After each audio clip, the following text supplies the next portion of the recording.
nuevo Emirates Stadium ha hecho que desde los Spurs surja otra teoría. They are the travelling club. You know, they are the the gypsies, if you like. They can't settle anywhere. They were in South London, North London, and now they've gone from Highbury again. They've gone over to their new stadium. They're just not settled. So in 1913, we were in North London. We were established. That was our base. That was our home. And they came in on our doorstep. They wanted what we've got. They wanted what we've had, and that's a consistent message right the way throughout history. They've always said that Tottenham are the only true North London club. Arsenal are a South London club that that moved to North London. It's an angle they've always had. But it smells of desperation for me a little Norte bit. o sur de Londres, estas dos hinchadas encuentran razón de ser cuando se enfrentan. I think they try and find another angle to perhaps get their upper hand on Arsenal fans. Herbert Chapman, one of their greatest managers arguably, he was an established player at Tottenham. Why have they got white sleeves on their shirts? Again, it's well documented. Herbert Chapman wanted to recreate the flair of Tottenham. It smells, as I say, of desperation. White represents Tottenham, white represents good, white represents purity. Tottenham play pure football, Arsenal don't. Que todo suene como habladuría londinense no es casualidad. Los hinchas del Tottenham tienen un rencor genuino. Data de 1919, cuando el Arsenal estaba en segunda división. They bought their way into the top league. They finished, I think, fifth in the old second division. Tottenham finished in the relegation places, and history and precedent showed that the team that finished in the top division would keep their place. But somehow, don't ask me how, brown paper bags again maybe, but brown paper bags were exchanged and somehow Arsenal bought their way into the top division. It's very much part of history. As you can imagine, as Arsenal fans, when we read that story, it makes us laugh, it makes us smile, it makes us smirk, because it was at the expense of Tottenham. Ahí comenzó una gran rivalidad. Los Gunners dominaron al principio del siglo con el gran Herbert Chapman. 5 ligas y 2 FA Cup en la década de los 30. Cuando llegaron los 60, la balanza se inclinaba al otro lado del norte londinense. Tottenham, bajo la dirección técnica de Bill Nicholson, hacía que independientemente de la afiliación, la atención siempre fuera para ellos. When I arrived at the Arsenal as a 17-year-old 5 million years ago, I've got to confess now that I spent a hell of a lot of time watching Tottenham, because in those days, if we had our players pass from the Arsenal or any other London club, we could go to an opposition ground and get in for free. As a young boy, I wanted to go to Spurs because that was my team. I used to actually go to the games. I mean, I was at school at the time, but obviously with the clubs pursuing you to get you to sign, you used to get tickets and go to the game.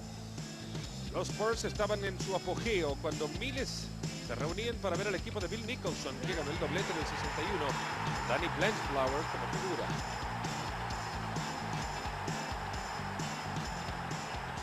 The double side, which had Dave Mackay and Cliff Jones and Blanchflower and so forth, I felt that was the best football I'd seen.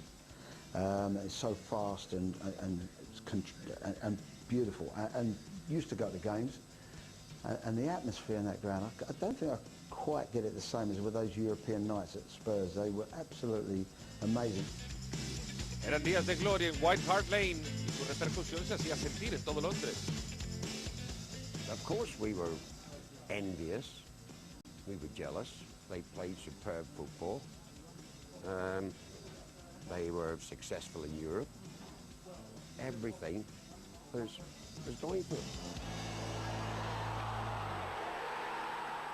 Tottenham had the best of everything. I mean, in those days, if any player was up for sale, the very, very best, it would be Tottenham would be the front runner. I think Everton was another club, and Arsenal, but and Man United, but Tottenham were the big hitters when it comes to the finances. I mean, they did buy some wonderful players, there's no doubt about it. El éxito de los Spurs hacía que el ambiente fuera electrizante en los días de clásico. I would say in the 60s, it was no different really, because the only one thing in their mind is winning that game. And the streets were packed very early on. They wanted to savour the atmosphere, and basically you couldn't wait for that kick-off.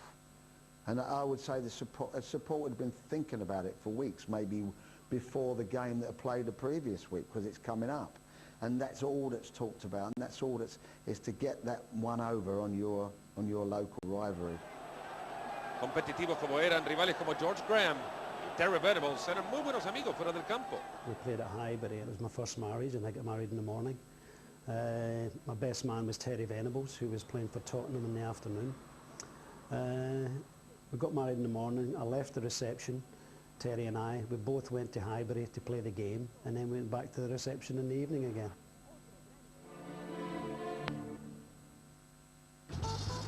El doblete de los Spurs en 1961 fue igualado 10 años más tarde por el Arsenal. Un triunfo de Copa frente al Liverpool en 1971. Pero antes de eso habían amarrado el título de Liga en White Hart Lane. The Tottenham games were the special ones of all, and there was many, many great games. And obviously the game that we played when we had to win the championship was at White Hart Lane. There was, I don't know, 50,000 there, maybe more, but there was at least 40 to 50,000 locked out. And I've never seen so many people try to get in a match in all my career. It was just absolutely heaving 2 hours before the game. A fantastic match, a long, hard season. We needed to win it to win the championship, and we just managed to do that as well. I come from a family of Arsenal supporters, and my dad and my uncle were at White Hart Lane in '71 when they ended up locking the gates an hour before kick-off, when essentially they'd let as many people in as they possibly could. When Ray Kennedy scored in the 85th minute, my dad always tells me the story of how he ended up on the pitch with the 25 or 30,000 or so Arsenal fans that squeezed in that night. It changes from decade to decade. Early 60s, Tottenham were doing everything and playing wonderful football, delightful football, and having all the success. We were having a struggle. Then our time came, the Fairs Cup, then 71, the double, etc. Más allá del giro de la suerte, pasó algo más extraño aún para Terry Neal. Todo empezó con una sorprendente llamada. I still to this day don't know why the board of Tottenham Hotspur in the mid-70s asked me to take over the bill. Totally understandable that the Tottenham fans, we've got an ex-Arsenal captain replacing the great Bill Nicholson, and they were bottom of the league. Death threats, hate mail by the ton, abusive phone calls, people queuing in the car park before and after games to stick one on me, and that was their own fans. We stayed up in the very last game of the season, so as human nature is instant. Un ex ídolo del Arsenal, Terry Neal, nunca se imaginar un largo inquilinato en White Hart Lane. It broke my heart to leave Tottenham, but it was just simply a question. I could not get on with the directors, and I just felt much too young to die. Solo había un camino a seguir, el que conducía de regreso a la calle de las Siete And then Hermanas. suddenly I got the call, would I like to have lunch with Dennis Ilwood, who'd been like a father to me at the Arsenal when I arrived as a 17-year-old. A couple of industrial-sized gin and tonics out in the lawn, summertime, beautiful summer of 76. Welcome back. I was at long last, as I felt, certainly, home. Terry Neal no regresó solo al Arsenal. Pat Jennings, legendario arquero de los Spurs, también hizo la mudanza. Probably the best bit of transfer business that I ever did was taking him across that divide from Tottenham to Arsenal. When I signed Pat and gave him a 4-year contract, there were nods and winks all over the place.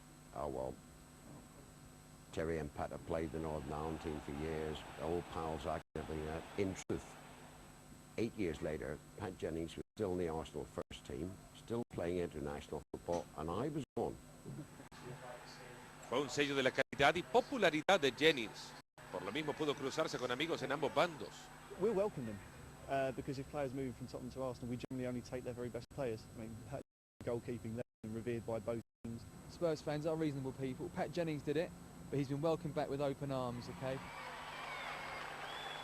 Que un jugador cruce la vereda no siempre termina en buenos términos.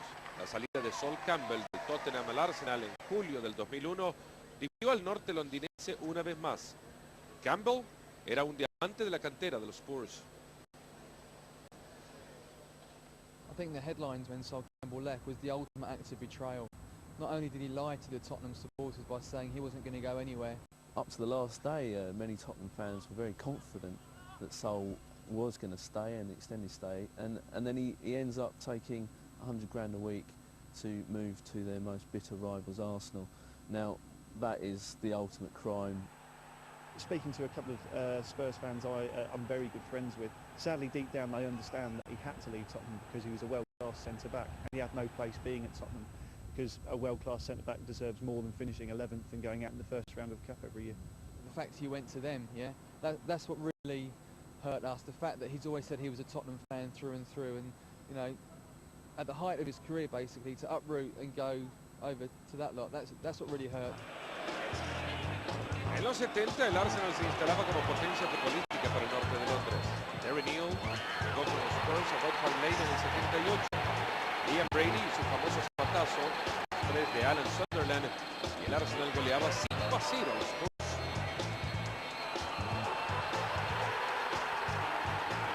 En 1986 el Arsenal hizo un anuncio crucial. George Graham, que había sido un elegante jugador del Arsenal, sería su más pragmático técnico. At the beginning, late 80s, early 90s, we were playing good football again, and then George Graham, the side that he created that won the Cups in the mid-90s, again were classed as extremely negative, and every football fan said they didn't like watching Arsenal. Arsenal se hizo un lugar entre los equipos más aburridos de la época, pero sus hinchas, jugadores y técnicos no se cansaron de ganar copas. All you heard from fans during the George Graham years were, "Oh, you're winning, but you're boring," and we were winning. We were very, very boring. I don't think anyone can sort of take that away from George Graham's teams. Pudo pasar en White Hart Lane. Desde los gloriosos 60 sus hinchas insisten en un estilo de juego particular. They expected a certain brand of football, and that makes it harder because you can say, well, I just want to win. I just want to win. We'll block the goal. We'll do this. We'll do that. We'll do that, and we'll get a goal. And I'm not saying that in the case of the Arsenal, to be fair. I think Arsenal had some terrific players who happened to be excellent defenders, and they didn't give many goals away, and they didn't make any bones about it. I know in the end it is all about winning, but there's also a responsibility of entertainment. It is an entertainment too. Aún así, los sonidos provocados por los festejos del Arsenal estaban demasiado cercanos a casa. All the way through, they've wanted to emulate what Tottenham have done. We were the first British club to win a European trophy. They've only won 2, we've won 3. We were the first club in the 20th century to win the double. Again, they wanted to emulate that. We were the first club to win the FA Cup back-to-back. They wanted to emulate that. We were the first club to win the League Cup twice. Again, they tried to emulate that. Whatever we've done, we've always set the pace, and they've tried to follow. El registro de los Spurs era para enorgullecerse, pero era el Arsenal el que imponía el paso. Paso difícil de seguir para cualquier técnico de los Spurs. I arrived at, I think it was November '87, and Arsenal had been doing great things. And of course they were way ahead, and we were going to be trying to catch them up, which wasn't going to be that easy. Venables hizo lo que pudo para eclipsar a su rival. Fue hasta 4 años después que encabezó a su equipo en Wembley para una semifinal de la FA Cup ante el Arsenal, por un lugar en la final de 1991. In '91, and Gary Lineker was in the team as well then, we had this fantastic performance in the semi-final. And they were really at the top, Arsenal, and we outplayed them, I think it's fair to say. The highlight for us has to be the '91 semi-final, Paul Gascoigne and all that.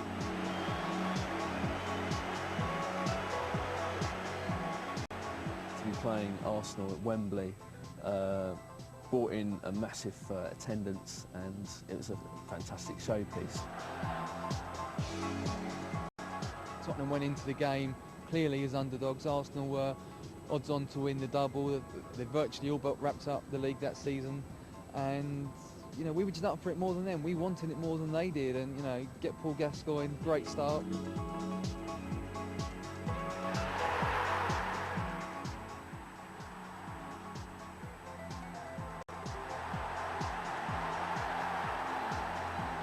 He ran straight over to the bench and he just jumped on me and he just said, "The England goalie." He said he only tried to save it. And I always remember his mad eyes and him screaming that out. I call it the semi-final that I went to. I didn't play, I went there. El otro héroe del Tottenham ese día fue Gary Lineker, quien anotó 2 más y convirtió el día en memorable. El cazagoles inglés afianzó una victoria de 3-1 del enemigo de siempre. Celebraban los Spurs. Para los rojiblancos era un día olvidable. I was the only goon at my school, and 3 of my then best mates were Tottenham fans. So, well, the next morning I basically cried, feigned injury and illness, and begged my dad not to send me to school.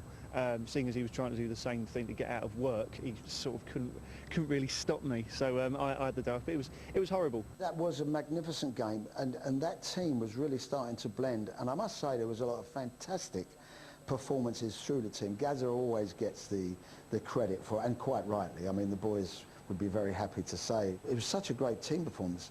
Tottenham beat us in the semi-final, the famous Gascoigne goal, and that was the biggest thing they had over us for a long time, and we got serious grief over that for a period, but fortunately that only lasted 2 years, because 2 years later we played them in the semi-final again.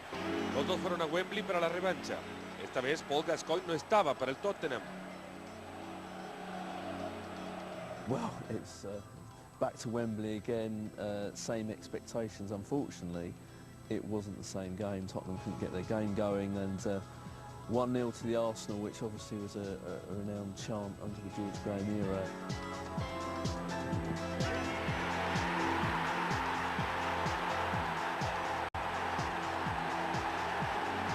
That was a wonderful moment. I mean, Tony Adams is Mr. Arsenal, epitomises everything that's great about Arsenal. And for Donkey to win the derby was sweet, and that was the T-shirt that everyone wore for about 4 years afterwards.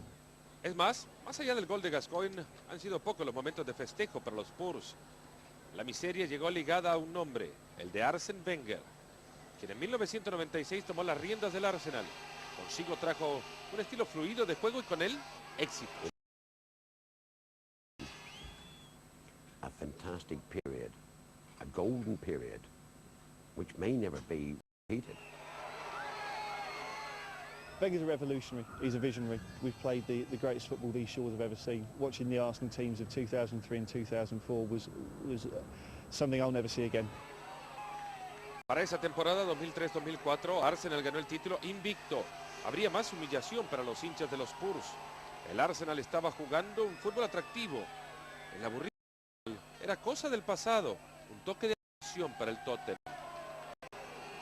Tottenham, who used to sort of have at least claim to playing better football than their rivals, suddenly were even put into the shadow by the style of football that Arsenal were playing, which didn't go down too well. I think what hurts us is the fact for a while they were doing it, playing the Tottenham way. You know, Thierry Henry, he's definitely up there as one of the great players.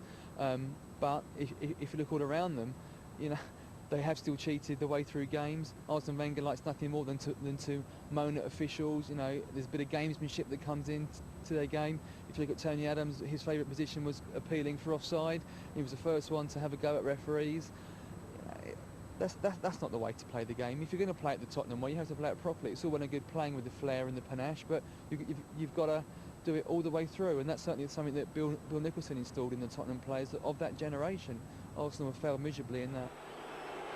No había manera de negar a este Arsenal como uno de los mejores equipos en la historia del fútbol inglés. Y al final de la temporada perfecta, el título lo aseguraron en White Hart Lane.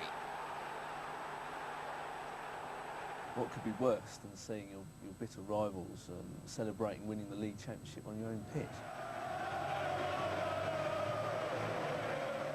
You can say or talk as long as you want, but we did that. We won the league at their ground, and I don't know if they can actually have a shout or will have a shout in their life to win the title at our ground. So for me, that will stay in my mind for a very long time. Despite the fact that Tottenham thought that they took something away by equalising in the 90th minute with Robbie Keane's penalty, it was absolutely wonderful. Seeing their fans go absolutely crazy, because snatching a draw against Arsenal in the last minute for them is as good as winning the European Cup. The fact was, we won the league at their place, and they can have their 2 seconds of glory, but we are gloating rights for the next year.